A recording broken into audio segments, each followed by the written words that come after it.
ஒரு ரெக்கார்டிங் ஆரம்பிச்சிட்டிங்களா? அனைவருக்கும் வணக்கம். மீண்டும் எல்லாம் எல்லை மீறுவதற்கு தயாராகிட்டீங்களா? நிஜமாவே வா.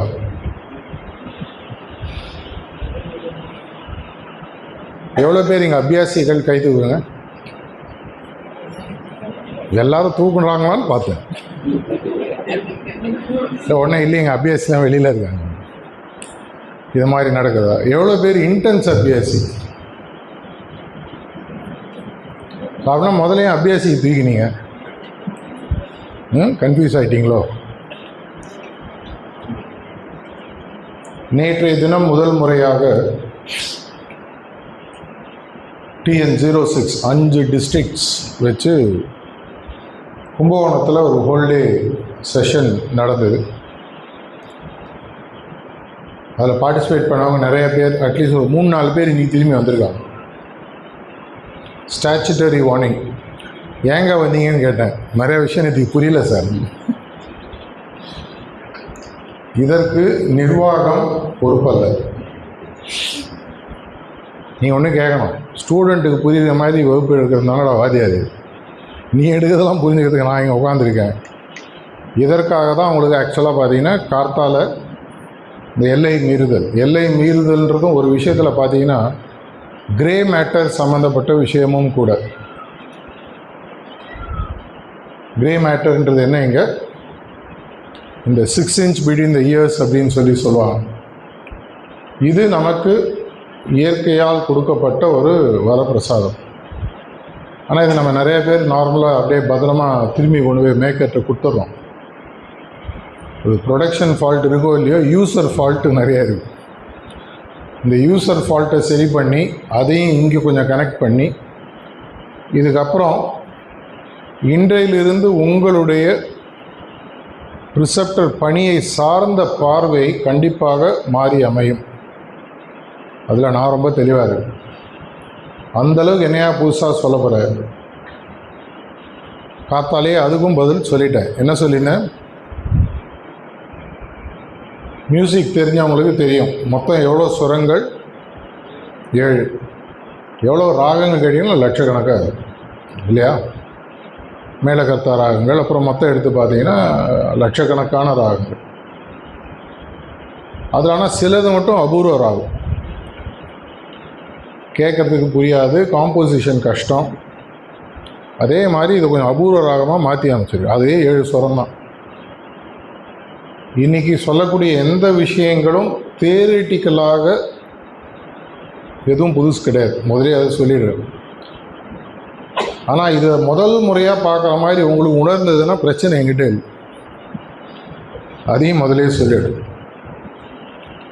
ரிசப்டர் பணியை பொறுத்த வரைக்கும் 3 விஷயங்கள் நீங்கள் ஞாபகம் வச்சுக்கணும். உங்களுக்கு ஒரு நோட் புக் பேனாக கொடுத்துருக்காங்க, முடிஞ்சால் யூஸ் பண்ணிக்கணும்.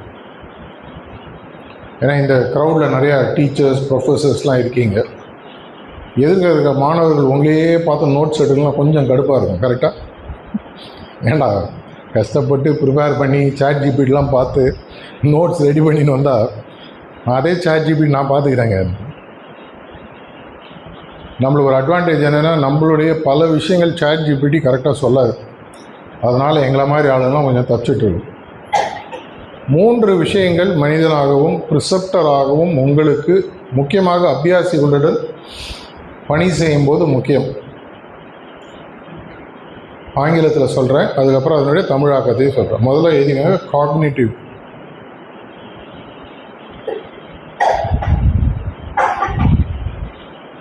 இரண்டாவது பார்த்தீங்கன்னா எமோட்டிவ். 3வது சைக்கோமோட்டர் அப்படின்னு சொல்லுவாங்க. காக்னிட்டிவ் அப்படின்னு எடுத்திங்கன்னா இது உங்களுடைய தினசரி வாழ்க்கைக்கும் பொருந்தும்.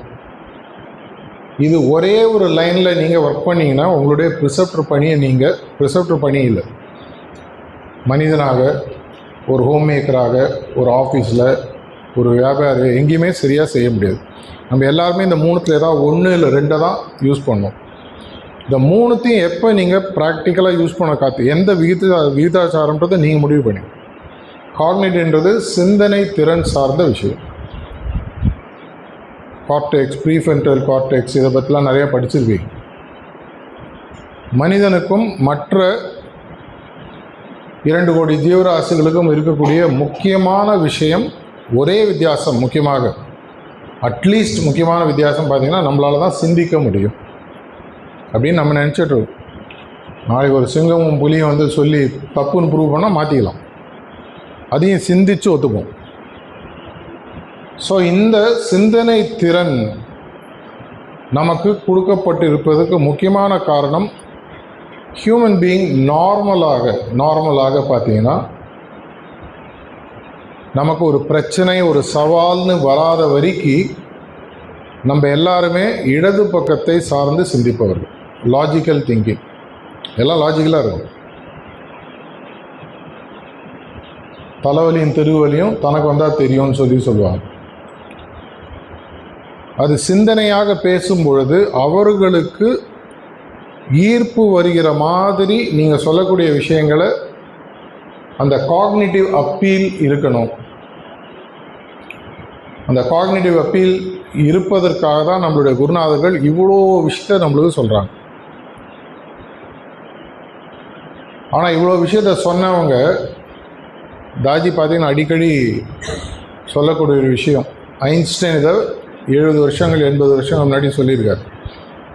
Make it simple but not simpler. சுலபமாக புரிகிற மாதிரி சொல்லு, ரொம்ப சுலபமாக்கிட்டாது. அப்புறம் இது என்னப்பா மேட்ரு? சஹஜ் மார்க்கில் ஹார்ட்ஃபுல்னஸில் ஒரு பெரிய பிரச்சனை என்னன்னு சொல்லி பார்த்தீங்கன்னா, பாபுஜி மகாராஜ் சொன்ன மாதிரி கடவுளை அடைவது ரொம்ப எளிதான வழினா வேணும். அதெல்லாம் எப்படிங்க முடியும்? ஒரு 7 கடல் 7 மலை தாண்டி ஒரு 48 நாள் விரதம் இருந்து தலைகீழாக நின்று எல்லாம் பண்ணாதானேங்க கடவுள் அப்படின்ற ஒரு இது. அதனால் அது அவ்வளோ ஈஸியாகவும் சொல்லிடக்கூடாது, ரொம்ப கஷ்டமாகவும் சொல்லக்கூடாது. ஈயம் பூசின மாதிரி இருக்கணும், பூசாத மாதிரி இருக்கணும். ஸோ ஃபஸ்ட்டு காக்னிட்டிவ், இது ஒரு பகுதி. இது நீங்கள் 1/3 யூஸ் பண்ணுறீங்களா, எந்த பர்சன்டேஜில் மிக்ஸ் பண்ணி யூஸ் பண்ணுறீங்கன்றது உங்களுக்கு வரக்கூடிய ஆடியன்ஸை பொறுத்தது. இதெல்லாம் எதுக்கு சொல்கிறேன்றது உங்களுக்கு போக போக மெதுவாக விஷயங்கள் புரியாது. இரண்டாவது நான் சொன்ன மாதிரி அஃபெக்டிவ் இல்லைன்னா எமோட்டிவ்னு சொல்லுவாங்க. அஃபெக்டிவ்னா AFFECTIV. இந்த அறிவு சார்ந்த விஷயத்தை நீங்கள் சொல்லுவது என்னை எப்படி பர்சனலாக பாதிக்கும். நேற்று கூட நான் கும்பகோணத்தில் நடக்கும்போது கேட்ட விஷயம், உலகத்திலே முக்கியமான 3 மனிதர்கள் யார்? ஐ, மீ, மைசெல்ஃப். உங்களுக்கு நீங்கள் தான் முக்கியமான மனுஷன். இதில் ஏதாவது சந்தேகம் இல்லை, நான்லாம் முக்கியம் இல்லை, மாஸ்டர் தான் முக்கியம் அப்படின்னு பொய் சொல்லாது. ஏன்னா நீங்கள் இல்லைன்னா மாஸ்டர் இருந்தானே இல்லைன்னா வேறு உலகத்தில் வேறு படிவத்தில் அவரை பார்க்குறீங்க இருக்கீங்க, அது வேறு விஷயம். ஸோ இந்த அஃபெக்டிவில் எமோட்டிவ்ன்றது நீங்கள் சொல்லக்கூடிய விஷயம் எனக்கு ஏதோ ஒரு எனக்கு யூஸ்ஃபுல்லாக இருக்கும், இதனால் என் வாழ்க்கையை மாறப்போகுது, இதன் மூலமாக எனக்கு ஏதோ ஒரு பிரயோஜனம் வரப்போகுது, ஏதோ ஒரு விஷயத்தில் ஒரு நேர்மறையான மாற்றம் வருன்ற அவளுக்கு நம்பிக்கை வர மாதிரி அந்த கான்செப்டையும் நீங்கள் சேர்ந்து பேசணும். வெறும் அறிவாற்றல் சார்ந்ததாக பேசினா அந்த சங்கராச்சாரியாருக்கும் அந்த லேடிக்கும் நடந்த தர்க்கம் மாதிரி ஆகிடும். நீ பெரிய ஆளா, நான் பெரிய ஆளா, உனக்கு விஷயம் தெரியுமா, எனக்கு விஷயம் தெரியுமா, கடவுளை அடைவதற்கு எனக்கு தான் வழி தெரியும், நீயே வச்சுக்கோன்னு எழுந்து போயிடுவான். பல ப்ரிசெப்டர்ஸ் சார்ஜ் மகாராஜ் அடிக்கடி சொல்கிற மாதிரி ஆன்மீக தீவிரவாதிகளாக இருப்பாங்க. என் வழிக்கு வரல, அது மாதிரி நம்ம ஏன்பா கோயிலெலாம் போய் ஏன்பா டைம் வேஸ்ட் பண்ணுற, பைத்தியமா நீ அப்படின்னு அவன் சொல்லுவான். அது நமக்கு புரியும், ஆனால் புரியாது. ஆனால் ஒன்று ஞாபகம் வச்சுக்க, நம்ம எல்லாருமே ஒரு காலகட்டத்தில் ஏதோ ஒரு மதம் சார்ந்த நம்பிக்கை அந்த மாதிரி ஒரு விஷயத்துலேயே நீங்கள் வந்தது தான். எல்லாருமே பிறக்கும்போதே அப்படியே மார்கண்டேயனாவோ அது மாதிரிலாம் நம்ம பிரகலாதனாவோ பிறக்கலை. ஸோ இந்த அஃபெக்டிவ்ன்றது உங்களுடைய முக்கியமான ஒரு பணி. அது எனக்கு எப்படி உபயோகமாக இருக்குன்றதை காக்னிட்டிவாக சொல்லக்கூடாது, அவனை உணர வைக்கணும். ஹார்ட்ஃபுல்னஸ் பேசிக் ஃபவுண்டேஷனே பார்த்தீங்கன்னா எப்படி உணர வைக்கிறோம்? எக்ஸ்பீரியன்ஸ் மூலமாக. அவனுக்கு சிட்டிங்கில் அவனுக்கு நீங்கள் நியூட்ரலாக சொல்கிறேன், உடனே சிஸ்டர்ஸ்லாம் பார்க்காதீங்க, ஒரு பொதுவான வார்த்தை. அந்த பிராணாகுத்தியினுடைய தன்மை அவனுக்கு புரிய புரிய புரிய அந்த எக்ஸ்பீரியன்ஸ் கிடைக்குது. மாம்பழத்தை பற்றி அரை மணி நேரம் பேசினாலும் கையில் ஒரு துண்டை வெட்டி கையில் கொடுத்து சாப்பிடுனா அதனுடைய டேஸ்ட்டு தனி. அந்த எக்ஸ்பீரியன்ஸை நீங்கள் கொடுப்பதற்கு தயாராக இருக்கணும். இதனால தான் தாஜி அடிக்கடி என்ன சொல்கிறாரு, பேச்சை குறைச்சி அவனுக்கு புரிதலை உணருதலை கொடுப்பதற்கான வழிமுறைகளை மேக்சிமம் பாரு. Cognitive to the extent essential, not a bit too much, not too less. ரொம்பவும் மீட்டருக்கு மேலே கொடுக்காத, ரொம்பவும் குறைச்சிடாது. அப்புறம் நம்மளை முட்டாள்னு இட போடுவாங்க. கிரெஸ்ட் 2006 சார்ஜி மகாராஜ் ஆரம்பிச்சோ கிட்டத்தட்ட 5500 6000 புத்தகங்கள் வெவ்வேறு நாடுகள்லேருந்து, முக்கியமாக யூஎஸ்லேருந்து ஆர்டர் பண்ணார். அந்த காலத்து மதங்கள் எப்படி இருந்தது, அந்த காலத்து சிந்தனைகள் எப்படி இருந்தது, தீர்த்தங்கர்ஸ் என்ன பண்ணாங்க, புத்திஸ்ட்லாம் என்ன பண்ணாங்க, கிறிஸ்டியானிட்டியில் என்ன பண்ணாங்க, இஸ்லாமில் என்ன பண்ணாங்க, எல்லாத்துக்கும் ஆன புத்தகங்களை வச்சு அந்தந்த சமயத்திலேருந்து அந்தந்த மதத்திலேருந்து வந்தவர்களை வச்சு அங்கே வந்து பேச வச்சார். தமிழில் ஒரு பழமொழி உண்டு, ஆடுற மாட்டை ஆடி கறக்கணும், பாடுற மாட்டை பாடி. அதுக்கு என்ன லாங்குவேஜ் தெரியுமோ பேசணும். நம்ம பல நேரங்களில் என்ன பண்ணுறோன்னா, களவும் கற்று மறக்க வேணாம், ஞாபகம் வச்சுக்கோங்க. அட்லீஸ்ட் இவர் இந்த பாதையிலேருந்து வந்திருக்காருன்னா இவருக்கு இது எப்படி புரியுன்றதை சொல்லி கொடுக்கக்கூடிய பணிவும் பக்குவமும் நமக்கு இருக்குது. எனக்கு தான் எல்லாம் தெரியும். இது பாபுஜி மகாராஜுக்கு 1940களில் நடந்த அவருடைய டைரியில் எழுதியிருக்கார்.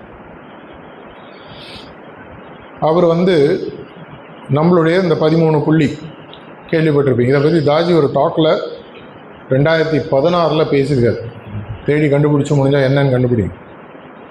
அதில் அவர் சொல்லும்போது சொல்கிறாரு, பாபுஜி மகாராஜ் இந்த 13 புள்ளிகள் இல்லாமல் வேற ஒரு பிரயாண வழியை, ஆன்மீக வழியை கண்டுபிடிச்சார். கண்டுபிடிச்சோன்னா எப்போவுமே நம்மலாம் உடனே பெரியவன்கிட்ட போய் காட்டுவோம் இல்லை, அது மாதிரி லாலாஜிட்ட போயிட்டு கம்யூனிகேட் பண்ணுறான், இது மாதிரி நான் ஒரு வழியை கண்டுபிடிச்சிருக்கேன். அவர் ரொம்ப தெளிவாக சொன்னார், உனக்கு ஏற்கனவே ஒரு வழி கொடுக்கப்பட்டிருக்கு, நீ அதை கொடுத்துட்ருக்க, நீ ஒன்று புதுசாக கண்டுபிடிச்சிரு, எது சரின்றதை நீயே கண்டுபிடிச்சு. அதுக்கப்புறம் அவரை அதன் மூலமாக சில பயிற்சிகளை செஞ்சு அதில் இருக்கக்கூடிய சில விஷயங்களை எடுக்கிறார். அந்த சில விஷயங்களை எடுத்து அவர் இம்ப்ளிமெண்ட் பண்ணது தான் என்னன்னு தெரியுமா?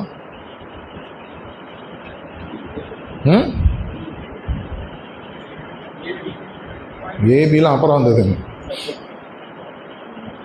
சுத்திகரிப்புன்ற விஷயத்தை அவர் கண்டுபிடிச்சது அதன் மூலமாக. அதனால தான் impressions go through the back side. இதெல்லாம் நம்மளுக்கு தெரியும் போது நமக்கு உண்மையாக புரியும். அவர் தெரியாமல் கண்டுபிடிச்சதுக்கு பேர் சக்தி மார்க்கம். நம்மளுடைய மார்க்கம் வந்து தயாள மார்க்கம், அன்பு, இதயம் சார்ந்தது. இதை தான் லாலாஜி சொல்கிறார்.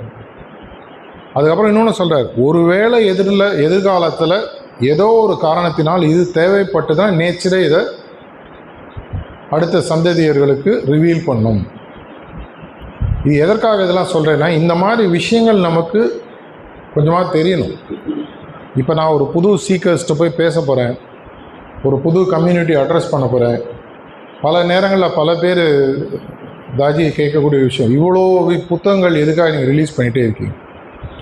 எவனுக்கு எது எப்போ அப்பீல் ஆகும் நமக்கு தெரியாது. ஒரு பவர் ஆஃப் பேரடாக்ஸ் புத்தகத்தை கொண்டு போயிட்டு நல்லா படித்த ஒரு சயின்டிஸ்ட்டை கொடுத்தீங்கன்னா அவனுக்கு பயங்கர அப்பா இன்னமா பேசிக்காங்க, அவனுக்கு அதன் மூலமாக அப்பீல் ஆகும். இந்தியாவில் ஜெயின் கம்யூனிட்டி ஜாஸ்தி, உலகளாவையும் ஜாஸ்தி. இனி நீங்கள் ஃப்ளைட்லலாம் போனீங்கன்னா ஜெயின் மீல்னே இருக்கும். இப்போ இந்த ஹோலி தீர்த்தங்கர் வந்ததுக்கப்புறம் பல ஜெயின் சமுதாயத்தை சார்ந்தவர்கள், நம்பிக்கையை சார்ந்தவர்கள் ஃப்ரீயாக வந்து சிட்டிங் எடுத்துக்கிறாங்க. பல வருடங்களாக சொல்லாத ஒரு சீக்கிரட்டை அவர் ஃபைனலாக ரீசெண்டாக ரிவீல் பண்ணார், படிச்சிருப்பீங்க.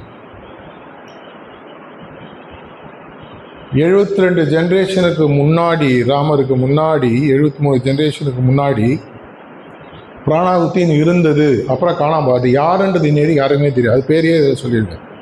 என்ன பேர் சொல்லியிருக்காரு? எல்லாம் இதெல்லாம் கரெக்டாக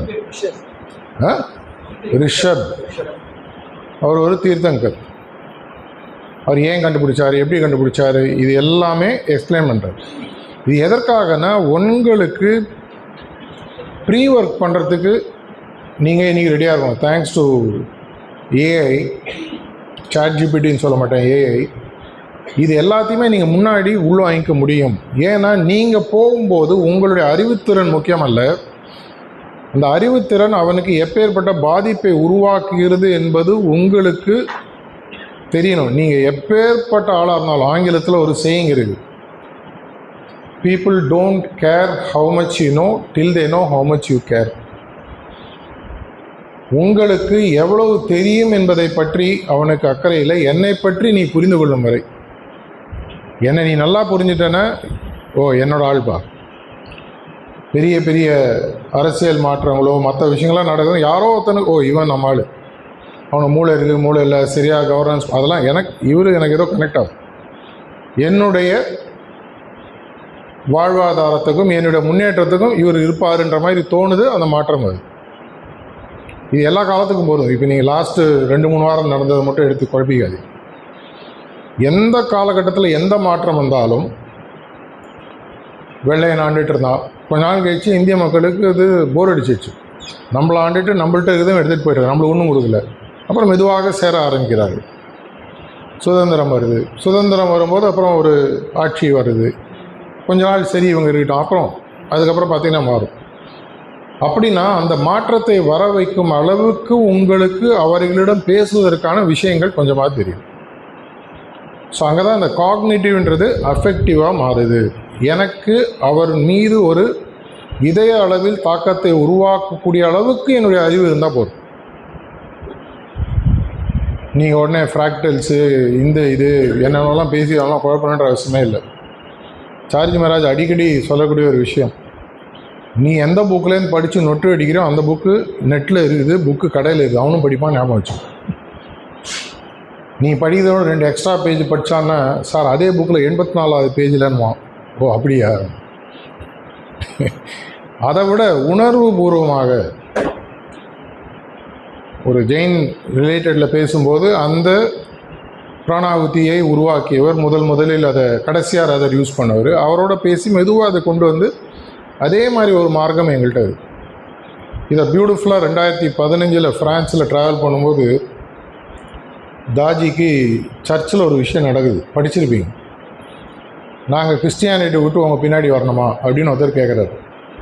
அது ரொம்ப சிம்பிளாக எளிமையாக அவருடைய உள்ளத்தை தொடர மாதிரி நீங்கள் எதையும் விட வேணும், எது பண்ணுறீங்களோ அதை அப்படியே பண்ணுங்கள். அதுக்கு மேலே தொட்டுக்கத்து ஊறுகாய் மாதிரி பிராணாகுதியை ஆட் பண்ணிங்க. இந்த தொட்டுக்கத்து ஊறுகாய் நான் ஆட் பண்ண ஊறுகாய், நீங்கள் செய்யக்கூடிய பாதை மார்க்கத்தில் இந்த பிராணாகுதியை கொஞ்சம் ஆட் பண்ணிக்கோங்க. இவ்வளோதான் அவர் சொல்கிறார். அப்போ அவனுக்கு எந்த விதமான அப்ஜெக்ஷனும் ஒத்துக்கா, ஓ நான் பண்ணுறதெல்லாம் கரெக்ட் தான், நீங்கள் பண்ணுறது கரெக்டுங்க. அந்த பிராணாகுதி மெதுவாக மெதுவாக மெதுவாக அந்த தன்மை மாற்றம், தன்மை முன்னேற்றத்தை கொடுக்க வரும்பொழுது,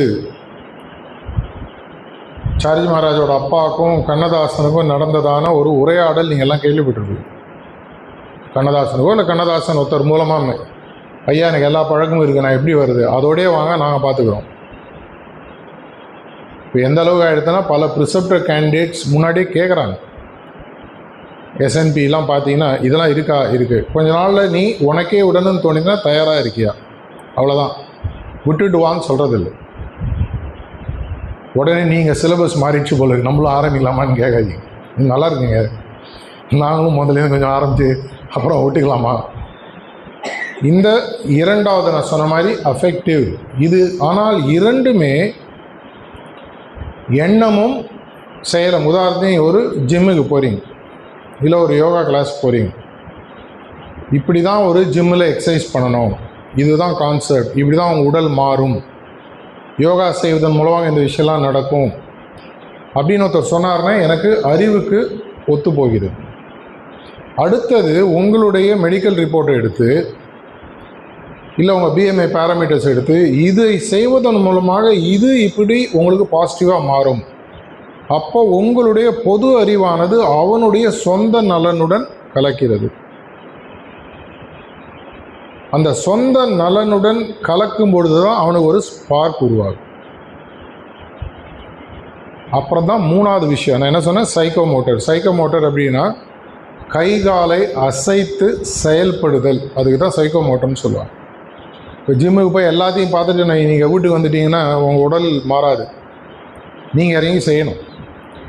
இறங்கி செய்யணும்னு சொன்னால் எப்படி செய்யணுன்றத அவனுக்கு புரிகிற பாஷையில் சொல்லி, அவனுக்கு உணர்வுகள் கனெக்ட் ஆகிற மாதிரி சொல்லி, பயப்படாத விஷயமாக அவனுக்கு இருக்கணும். காத்தால 2 மணிக்கு எழுந்துக்கிறேன் சார், நாளைக்கு வரேன் சார். இல்லைப்பா, நேரம் மாஸ்டர் மாதிரி ஆகிடல. குருநாதர் சொல்லியிருக்காரு, நைட்டு 1லேருந்து 3 தியானம் பண்ணால் ஓயா ஏந்துக்கிறதுக்கே 8 மணி ஆகுது, ஒரு 2 மணிக்கு ஏந்துக்கணும். எப்போ எழுந்துக்கிறியோ எழுந்துக்கும். தாஜி என்ன சொல்கிறார், 8க்கு எழுந்துக்கிறியா எழுந்துக்கும், 10க்கு எழுந்துக்கிறியா எழுந்துக்கும். என்னைக்கு எப்படி எழுந்தாலும் ஏதோ ஒரு டைமை தேர்வு பண்ணி அந்த டைமில் ஒரு 10 நிமிஷம் உட்காரு. பல நேரங்களில் பல பேர் என்னை கேட்கறது, ஏங்க பாபுஜி 1 hour சொன்னார், சார்ஜி 30 நிமிஷம் சொன்னார், இது 10 நிமிஷத்துக்கு கொண்டு வந்துட்டாரு. அது அப்படி அல்ல. அவனுக்கு அது இந்த காலகட்டத்துக்கு ஏற்றாற்போல் நம்ம சில விஷயங்களை மாற்றிக்கிற மாதிரி. சைக்கோமோட்டர்ன்றது நான் செய்யக்கூடிய அந்த வேலையானது எது என்னுடைய எண்ணத்திற்கு இன்ட்ரெஸ்டிங்காக இருந்ததோ, எது என்னுடைய உள்ளத்திற்கு எனக்கு உபயோகமாக இருக்குன்னு தோணிச்சோ அது எனக்கு செய்யறதுக்கு ஈஸியாக இருக்கும். நிறையா ப்ரிசெப்டர் சொல்லி நான் பாபுஜி சொன்னால் அப்படி it's simple but not easy. சுலபமானது ஆனால் எளிமையானது அல்ல. இல்லை, எளிமையானது சுலபமானது, இப்படி குழப்பி விட்றாங்க. அப்படின்னா என்ன? இல்லைப்பா, அவரோட எல்லா 1.5 டன் வெயிட்டையும் இறக்குவார். தெரிஞ்ச எல்லா விஷயமும் அப்படியே கொட்டணும். அந்த ஒரு ஆள் மாட்டானா 3.5 மணி நேரம். பல ப்ரிசெப்டர்னால 3 மணி நேரம் பேசிட்டு 10 நிமிஷம் சிட்டிங் கொடுக்கலாம் பார்த்துருக்கேன். கனெக்டில் நடக்கும், அது விடுங்க, வேறு விஷயம். ஏன்னா அது ஆடியன்ஸ் வேறு. உங்களுடைய அறிவுத்திறன் அவனுடைய குறிக்கோளை சார்ந்ததாக இருக்கணும். இது தாஜி அடிக்கடி சொல்கிறார். நீ சொல்லக்கூடிய விஷயம் அவனுக்கு வாழ்க்கையில் ஆன்மீகம் தேடி வருபவர்கள் பல பேர் ஆன்மீகத்துக்காக வரதில்லை. இதன் மூலமாக என்னுடைய தினசரி வாழ்க்கை எப்படி நல்லா நடக்கும், டென்ஷன் இல்லாமல் இருப்பேனா, சந்தோஷமாக இருப்பேனா, அமைதியாக இருப்பேனா, வீட்டில் அப்படி இப்படி பிரச்சனை வந்ததுன்னா சமாளிக்கக்கூடிய அளவுக்கு எனக்கு மனசும் உடல் இல்லை, மனசும் என்னுடைய இதயமும் தயாராகுமா? இவ்வளோ தான் இன்றைக்கி பேசிக் லெவலில் எக்ஸ்பெக்ட் பண்ணுறாங்க. ப்ரீகேஜியில் சேர்கிற ஸ்டூடெண்ட்டுக்கு நேராக எங்கள் பிஎஸ்சியில் நாங்கள் என்ன தெரியுமா சொல்லித் தருவோம், அவனுக்கு எல்லாம் அப்படியே ராக்கெட்டு விண்வெளி மாதிரி, விண்வெளி நாயகன் பேசுகிற மாதிரி பறந்துட்டுருவோம், ஒன்றும் புரியாது. ஸோ 3வது ரொம்ப முக்கியமான விஷயம், இது 3ம் நீங்கள் சேர்ந்து 1 நிமிஷத்தில் பேசலாம், 3 நிமிஷத்தில் பேசலாம், 10 நிமிஷத்தில் பேசலாம். இது 3ம் சேர்ந்து பேசும்பொழுது இனி நம்ம செய்யக்கூடிய பல விஷயங்களும் அதை சார்ந்ததாக தான் இருக்கும். உங்களுடைய சிந்தனைக்கு பல விஷயங்கள் இருக்கும். அந்த சிந்தனை எப்படி உள்ள கனெக்ட் ஆகுது, எப்படி ஒரு அபியாசி கனெக்ட் ஆகுது, எப்படி என்ன ஒரு, ஏன்னா ரீசெண்டாக ஒரு 7-8 மாதத்துக்கு முன்னாடி 2 விஷயங்கள் நடந்தது வெவ்வேறு நாட்களில். ஆனால் 2த்தையுமே உங்களுக்கு சொன்னேன்னா ஒரு புரிதல் நமக்கு பெட்டராக இருக்கும். சில இடங்களில் இருக்கிறத பற்றி நான் சொல்லியிருக்கேன். கொஞ்சம் ப்ரிசெப்டர்ஸ்லாம் இருந்தாங்க. அப்போது யாரோ ஒருத்தர் தாஜியை கேட்டாங்க, எப்படி ப்ரிசெப்டர் பணி செய்யணும். அது நேரடியாக பதில் சொல்லாமல், ஒருவேளை உன்னுடைய குருநாதர் இருப்பதற்குள் சிறந்த 10 ப்ரிசெப்டர் லிஸ்ட்டு போட உன் பேர் இருக்குமான்னு யோசிப்பார். இருக்கணும், இப்போ நீ மாறணும், அதெல்லாம் சொல்லு. இல்லைன்னா என்ன ஆகும், ஒன்றும் ஆகாது. ஏற்கனவே அப்படி தான் நம்ம இருக்கோம் அப்படின்னு உங்கள் மைண்ட் வாய்ஸ் எனக்கு கேட்குது, என் மைண்ட் வாய்ஸும் சேர்த்து. அந்த 10ல் நீங்கள் வரணுமா வேணாமா உங்களுடைய முடிவு. சங்கப்பலகை 10ஓடு நிற்காது. சங்கப்பலகை கான்செப்ட் தெரியும் இல்லையா, எப்படி வேலை செய்யணும். மதுரைக்காரங்க யாராவது இருக்கீங்களா? ட்ரிச்சியில் கேட்காதீங்க சார், மதுரையில் போய் கேளுங்க. சங்கப்பலகை அந்த காலத்தில் என்ன சொல்லுவாங்கன்னா, அந்த சங்கம் தமிழ் சார்ந்த சரியான செய்யுளோ ஒரு விஷயத்தை அந்த பலகைக்கு முன்னாடி நீங்கள் பேசிங்கன்னா அது அகலமாகி உங்களை உட்காரதுக்கு இடம் கொடுக்கும். நீங்கள் அது முன்னாடி பேசும்போது அகலப்படுத்தி இடம் கொடுக்கலன்னா நீங்கள் அங்கே இல்லைன்னு அர்த்தம். ஸோ அவர் 10ன்னு சொன்னது 10 இல்லை, அது ஒரு பேச்சுக்கு. அது 15 இருக்கலாம், 100 இருக்கலாம், 200 இருக்கலாம், எல்லாருமே இருக்கலாம். அப்படின்னா அந்த சங்க பலகையில் போயிட்டு அந்த ப்ரிசெப்டர் பலகையில் உட்காருவதற்கு நான் என்ன செய்யணும், நீங்கள் தான் பதில். ஏன்னா சிலபஸ் அந்த விஷயத்தை அவர் சொல்லலை அன்னிக்கு. ஆனால் இன்னொரு நாள் இன்னொரு கான்டெக்ஸ்டில் ரிவீல் ஆச்சு. நான் இருக்கும்போது ஒரு ரொம்ப வயதான ப்ரிசெப்டர் ஒருத்தர் அவரை பார்க்க வந்தார். என்னால் உடல்நிலை தள்ள முடியல, ரொம்ப வயசாயிடுச்சு, என்னால் ஒரு 15-20 நாளைக்கு கூட ஒரு சிட்டிங் கூட கொடுக்க முடியல, எனக்கு என்ன பண்ணுறதுன்னு தெரில அப்படின்னு. நான் நினச்சேன் சரி நீங்கள் ரிசைன் பண்ணி ரெஸ்ட் எடுத்துக்கங்கன்னு சொல்லுவார். அதெல்லாம் ஒன்றுமே சொல்லு. அந்த 15 நாளைக்கு கூட நீ சிட்டிங் கொடுக்குற இல்லையா, பாபுஜி எப்படி கொடுப்பாரோ அது மாதிரி அந்த ஒரு சிட்டிங்கை கொடுங்க. ரொம்ப தெளிவாக சொன்னார். இது உடனே வாசி சார் RFA சொல்லிட்டாரு, இனிமேல் நான் மாதத்துக்கு 2 சிட்டிங் தான் கொடுப்பேன். அப்புறம் பாலாஜிக்கு ஏன்டா கான்ஃபரன்ஸ் போட்டோன்னு ஆகிடும். அந்த 15 நாளைக்கு கூட நீங்கள் கொடுக்குற சிட்டிங் பாபுஜியோட சிட்டிங் மாதிரி இருக்கணும். ஆனால் பாபுஜியோட சிட்டிங் எப்படி இருக்கும், எப்படி இருந்திருக்கலாம், என்னால் அது மாதிரி கொடுக்க முடியுமா, அந்த நிலைக்கு நான் எப்படி என்னை உயர்த்தி கொள்வது, அது முதல் சிந்தனை. அந்த சிந்தனையானது என்னுடைய உள்ளத்தில் ஏற்படக்கூடிய தாக்கல், அந்த உள்ளத்தில் ஏற்படக்கூடிய தாக்கல் ஒரு செயலாக மாறி அதை நான் செய்கிற மாதிரி. அதே ப்ளீஸ் ஸ்டார்ட், அதே தட்ஸ் ஆல் தான். ஆனால் அவர் கொடுக்குற சிட்டிங்கும் உங்கள் சிட்டிங்கும் வித்தியாசமாக இருக்குமா? இதற்கு ஒரு முறை சார்ஜி மகாராஜ் முன்னாடி ஒரு விஷயம் நடந்தது. ரீசெண்டாக ஒரு ப்ரிசெப்டர் மீட்டிங்கில் எங்கேயோ ஒரு ஜோனில் பேசும்போது இதை பற்றி நான் சொல்லியிருக்கேன். ஒரு முறை சார்ஜி மகாராஜ் அவருடைய மணப்பாக்கம் காட்டேஜில் அவருடைய ஆஃபீஸ் இந்த சைடு இருக்கும், அங்கேருந்து பெட்ரூம் நடந்து வராரு. அப்போ கதவை மெயின் டோர்லேயும் தள்ளி வேகமாக ஓடி வந்து பொத்துன்னு காலில் விழுந்து, சின்ன பையன் அந்த காலத்தில் ஒரு 25-30 வயசு, அழ ஆரம்பித்தான். என்னப்பா அப்படின்னாரு. நீங்கள் ஒரு தடவை சொன்னீங்களே எல்லா ப்ரிசெப்டரோட சிட்டிங்கும் ஒரே மாதிரி தான் இருக்குன்னு சொன்னீங்களே அப்படின்னு சொல்லிவிட்டு இன்னார் 2 பேரை சொல்லி இவரோட சிட்டிங்கோட அவரோட சிட்டிங் பெட்டராக இருக்குது. ஏன்? இந்த முதல் மரியாதை பெரியவர் மாதிரி உண்மை தெரிஞ்சான சாமின்னு ரொம்ப அமைதியாக பதில் சொன்னார். நீங்கள் 2 பேர் சொன்னீங்க இல்லையா, அந்த 2 பேரினுடைய இண்டிவிஜுவல் ப்ராக்டிஸை ஒத்து அவங்க சிட்டிங் அமையும் அப்படின்னு கட்சியில் கொண்டு அப்படி வச்சார் பாருங்க. அதனால தான் நான் முதல்ல எவ்வளோ பேர் அபியாசி, எவ்வளோ பேர் இன்டென்ஸ் அபியாசின்னு கேட்டேன். இன்டென்ஸ் அபியாசியாக இருக்கும், அபியாசி கை தூக்கிக்கூடாதுல்ல, பரவாயில்ல விடுங்க, நல்ல கேமரா இதெல்லாம் அந்த போர்ஷன் யாரையும் பதிவு பண்ணல. என்னுடைய ப்ராக்டிஸ் எந்த அளவுக்கு பெட்டர் ஆகுதோ, நம்ம இது பல புத்தகங்களில் படிச்சிருக்கோம். ஒரு மரத்தை வெட்டுவதற்கு 2 மணி நேரம் கொடுத்து உங்கள் கையில் கோடாலியை கொடுத்தா 1.5 மணி நேரம் கோடாலியை தீட்டுறதில் செலவழிங்க. அதனுடைய வெட்டும் தன்மை இழந்த கோடாலியை வச்சு இங்கே 4 மணி நேரம் வெட்டினாலும் ஒன்றாகாது, கோடாலியுடைய பிடி தான் உடையும்.